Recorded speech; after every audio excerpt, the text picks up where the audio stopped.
দিল্লী উচ্চ ন্যায়ালয়ত ৱাহিদা বেগম সন্দৰ্ভত শুনানি সম্পন্ন ন্যায়ালয়ে খাৰিজ কৰিলে লেখ আবেদন গুৱাহাটী উচ্চ ন্যায়ালয়ত পুনৰ আবেদনৰ পৰামৰ্শ দিল্লী উচ্চ ন্যায়ালয়ৰ ৱাহিদা বেগম সন্দৰ্ভত ইতিমধ্যে বৃহস্পতিবাৰে আমি সবিস্তাৰে সম্প্ৰচাৰ কৰিছিলোঁ বাতৰি 25 নৱেম্বৰত নগাঁৱৰ যুৱতী ৱাহিদা বেগম 10 বছৰীয়া পুত্ৰসহ পাকিস্তান আফগানিস্তান সীমান্তত গ্ৰেপ্তাৰ হোৱাৰ পিছৰে পৰা কাৰাবন্দী হৈ আছে পাকিস্তানৰ কুৱেটাত কাৰাবন্দী কন্যা আৰু নাতিক উভতাই আনিবৰ বাবে উদ্গ্ৰীৱ মাতৃ আৰিফা বেগমে দিল্লী উচ্চ ন্যায়ালয়ত দাখিল কৰিছিল লেখ আবেদন শুকুৰবাৰে এই আবেদনৰ শুনানি গ্ৰহণ কৰিলে ন্যায়াধীশ সিদ্ধাৰ্থ মৃদুল আৰু তলৱন্ত সিঙৰ আদালতে কিন্তু এই ঘটনাটো আদালতৰ ন্যায়িক পৰিসৰৰ বাহিৰৰ বুলি অভিহিত কৰি লেখ আবেদন খাৰিজ কৰে দিল্লী উচ্চ ন্যায়ালয়ে তাৰ বিপৰীতে গুৱাহাটী উচ্চ न्यायालयत आवेदन दाखिলৰ পৰামৰ্শ दिल्ली उच्च न्यायालय जज ने हमसे ये कहा कि ट्यूटोरियल जुडिक्शन हमारा जुडिक्शन नहीं बन रहा है,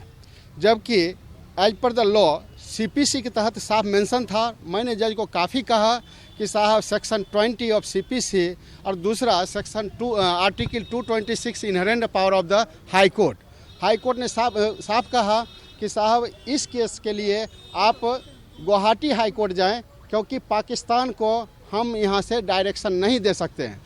कोर्ट ने मुझे लॉ का प्रोविज़न दिखाया, सीपीसी का सेक्शन 86 दिखाया कि उसके खिलाफ सूट फाइल करने से पहले सैंक्शन लेना पड़ता है।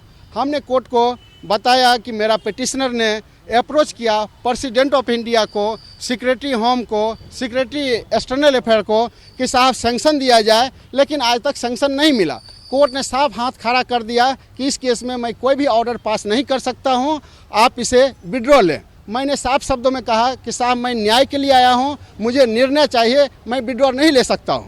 কিন্তু ৱাহিদা বেগমৰ হৈ আদালতত যুক্তিতৰ্ক অধিবক্তা সন্তোষ কুমাৰ সুমনে দেশৰ উচ্চতম ন্যায়ালয়ৰ কাষ চাপিব বুলি উল্লেখ কৰি কয় अब हमारे पास एक ऑप्शन है कि सर्वोच्च न्यायालय सुप्रीम कोर्ट में अगर हम जाते हैं और सुप्रीम कोर्ट भी अगर सेम क्वेश्चन मार्क करे कि पाकिस्तान की सरकार, चूँकि जुडिक्शन of the supreme court in India, और यहाँ मुद्दा है कि पाकिस्तान से उस लड़की को यहाँ लाया जाए, तो पाकिस्तान के लिए कौन सा एक्ट होगा? सुप्रीम कोर्ट गाइडलाइंस देगा कि हाँ साहब हम किस कोर्ट जाएं, इंटरनेशनल कोर्ट जाएं, या कानून सरकार को कोई डायरेक्शन देगा कि अपने लेवल पर कोई ऑर्डर पास करे। ये क्लियर हो गया कि court have nothing in this matter. कानून है, जो भी लीगल प्रोसेस है, लॉ है, इंडिया का रूल्स एंड रेगुलेशन के तहत, लॉ के तहत क्लियर है कि यदि कोई इंडियन सिटीजन किडनैप होकर के इंडिया से बाहर चला जाता है तो उसे लाने के लिए अभी तक भारत के न्याय प्रणाली में, न्याय व्यवस्था में किसी भी तरह का कोई कानून नहीं बना है।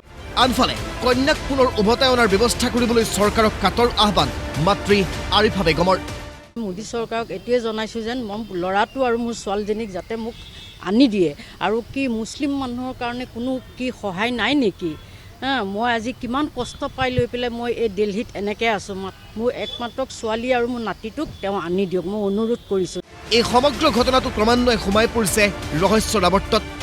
প্ৰথমে নিৰুদ্দেশ, তাৰপিছত পাকিস্তান কানেকশ্যন। ৰঞ্জিত দত্ত, প্ৰসেনজিৎ দত্ত, মুন আৰু আবুল খান নামৰ 4 ব্যক্তিৰ বিৰুদ্ধে মাতৃৰ অভিযোগ। এই ব্যক্তি মানে আমাৰ ছোৱালীৰ দোকানত যোনে জব্দ কৰি আছে, ৰঞ্জিত দত্ত, প্ৰসেনজিৎ দত্ত, আৰু তেওঁ এজন কৰ্মচাৰী মণি বুলি জানো, আৰু মই জানাত মানে সিহঁত তিনিটাই মানে এইখিনি কৰিছে, আৰু এজন ৰূপহী আবুলি খান। সময় যিমানেই বাগৰিছে সিমানেই সৃষ্টি হৈছে চাঞ্চল্যৰ।